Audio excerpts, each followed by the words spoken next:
ભાઈ માનશો એ બહેનોએ મને જે સેવિંગ આપ્યું છે ઢગલા ને ઢગલા. અત્યારે હું કહી શકું કે મને બહેનોને એક જ વખતમાં બધું કરી દીધું ને એને ટ્રસ્ટ આવી ગયો એટલે 2,80,00,000 રૂપિયા એણે મને સેવિંગ આપ્યું એમનું ખુદનું બહેનોનું. ફિક્સ ડિપોઝિટ એ બહેનોની કંઈક 94 લાખ રૂપિયા આ વર્ષની છે. તો અમારી મંડળી અત્યારે બેંક બનાવીને, બેંક એટલે તમે જોવો ને તો તમે ખુશ થઈ જાઓ. ક્યારે બની, કેવી રીતે બની, શું હતી એ વાત? હા, 11માં મારી સ્થાપના હું કરાવતી હતી.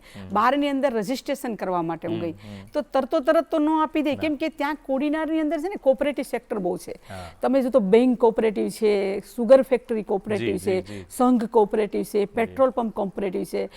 તો મારે કોઓપરેટિવ મહિલા બનાવી એટલે મને આમ થોડુંક મતલબ આઈડિયા આવતો ગયો. એટલે હું એક કેટીસી બેંક છે, બેંકમાં એમના જનરલ મેનેજર આર.એન. દાહિમા કરીને છે.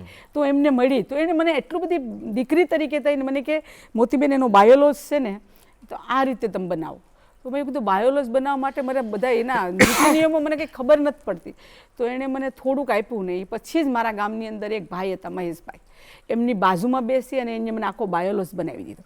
બાયોલોજ બનાવીને મેં મતલબ જોયું ને તો ગીર સોમનાથની અંદર સબમિટ કર્યો ને એમાં પટેલ સાહેબ કરીને કોઈ સારા વ્યક્તિ આવી ગયા.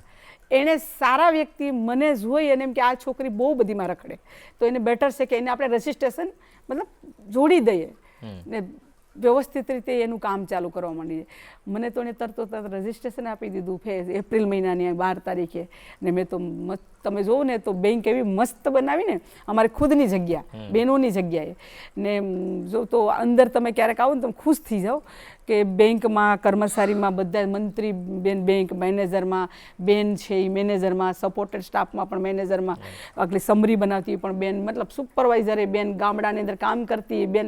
અત્યારે હાલ તમે જો તો અમારી મંડળીની અંદર 25 કર્મચારી છે. આજના લોકાલિટી સમય પ્રમાણે કે બસ આ છોકરી આમ કરી નાખે, આ કરી નાખે, તે કરી નાખે, એ બધી વાત સાચી છે. પણ થોડુંક સ્ટ્રગલ કરી અને આઉટસ્ટેન્ડિંગ કામ કેમ બહેનો માટે હોઈ શકે એવું મારું દ્રષ્ટિ એવી ખરી પહેલેથી કે આવું ન ચલાવી લેવાનું. આપણે તો આપણી સાથે એવા વિધવાઓને 300 ઉપર બહેનોને મેં બંગડી દાણા પહેરેવા ને એમને મતલબ જોઈએ ને તો એને સમાજની અંદર આપણે ગોયણું કરે. તમને ખબર અમારી એ સાઈડ એવું કરું કે કોઈ પ્રસંગ હોય ને તો ગોયણું કરવાનું, તો એ વિડો બહેનોને ગોયણું જ નહીં કરવાની, એમને ચાંદલો નહીં કરવાનો. તો એ પણ મેં સમાજની અંદર પાછું અત્યારે મેં શરૂઆત ને એમને પહેલાં એ તો એકદમ પવિત્ર બેન છે, એમને પહેલી શરૂઆત કરો.